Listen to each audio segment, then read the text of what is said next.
Incredible. I will say, if you think about it, I think there's a lot of metaphorical significance, real in this idea as well, right? This Zika represents connection. So we're trying to figure out what creates connection in this world.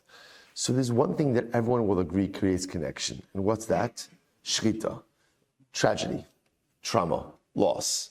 Fascinating thing about loss is that loss always creates connection. Think about this just in terms of Am Yisrael, right? So Lamaisa, whenever there's tragedy, whenever there's overwhelming circumstances, there's always a zika, there's always an achdos.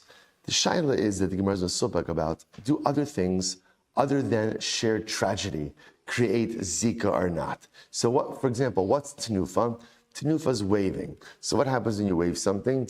It goes in all directions. So perhaps tenufa itself is like a metaphor for shared experiences, right? Over here, over here, over here, over here. Over thousands of years, we as a klal have so many shared experiences. Do shared experiences create a sense of zika, create a sense of connection or not? What's the Gemara's answer? The Gemara's answer? Teku. We're not sure. Which Rabosai is a little bit of a profoundly sad Gemara. Right? Everyone agrees tragedy brings us together. But the shaila is, could we find things other than tragedies to bring us together? Can we just reflect on the fact that we've had Tenufa for the last 2,000 years? We've been waved all over the place. And perhaps that waving by definition should bring us together. Does it work? Doesn't it work? Teku. We're not sure. Which I will say is right, I think we'd all agree that one of the saddest things about to be a member of Klal Yisrael is the most incredible privilege in the world. There's nothing better than being a Jew, really, nothing better in this world than being a Jew. But there are so many things about the dynamics of our people that are just absolutely and profoundly heartbreaking. The amount of divisiveness, right? The amount of negativity, the amount of hatred that really exists within the ranks of our people. You know, sometimes when we learn about historically, we learn about sinas chinam, we learn about baseless hatred. So, you know, we think to ourselves, how could it be that such a thing ever existed? How could it be? I will say, but like, we see a lot of baseless hatred. We see a lot, right? We saw what happened in Bnei Brak a couple of weeks ago, where two young women, two young holy soldiers were chased down by a group of people. Fringe group, not a fringe group. But it's important to know, hatred goes both ways. Hatred goes both ways.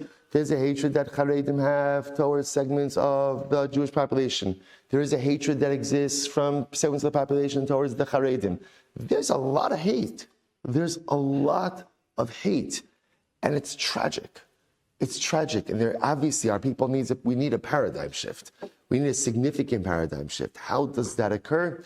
You know, unfortunately, we don't have, to be very honest, we don't have visionary leadership who is able to go ahead and speak to the masses and say, Chevra, it's time to do things differently. We're all very entrenched in our own personal interests, that right in our own personal segments, to have the courage to take a step back and to say, let's have a different vision for our people. Like, imagine the leaders of Klal Yisrael got together and said, let's meet together. You know, I don't know, we'll go to the Waldorf. You know, let's meet together, right? Let's meet together for breakfast and put aside our differences for half a day and figure out a different vision for our people going forward. Figure out the draft. Figure out all these things that are the major flashpoint issues for Klal Yisrael. Figure out the subsidy. Figure this out. Figure this out. We don't have it. Unfortunately, we don't have it, which means sometimes when there is not visionary leadership, it falls upon us, the common man, to just do things differently in our own lives. You know, you're a person who harbors animosity. I'm just going to say it's just okay, and then we really have to go on, right? You're a person who harbors animosity against Haredim, which, again, I will say, a lot of people do. When members of that community come to collect, open your wallet. You don't have to give a lot. Give $1. Give $1. Force yourself. I'm not supporting.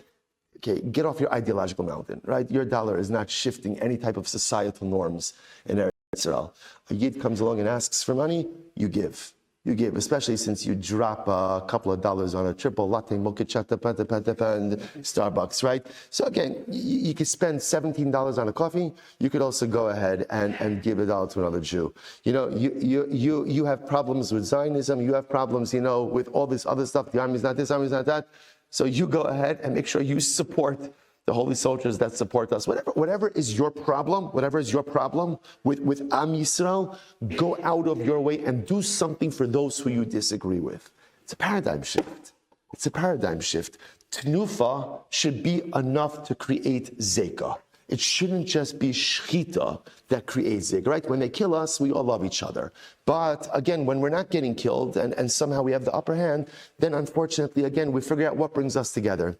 Have to do our part, I will say. We live in a dar that lacks the visionary leadership to bring our people together. And as such, it falls upon us, the common man, to do what we can to mend broken bridges. We can do it. We could affect grassroots change every single day, just in the way that we treat and we look at each other. And halavai, we should be zocheh that one day we should see that Tenufa should truly create the zeka. So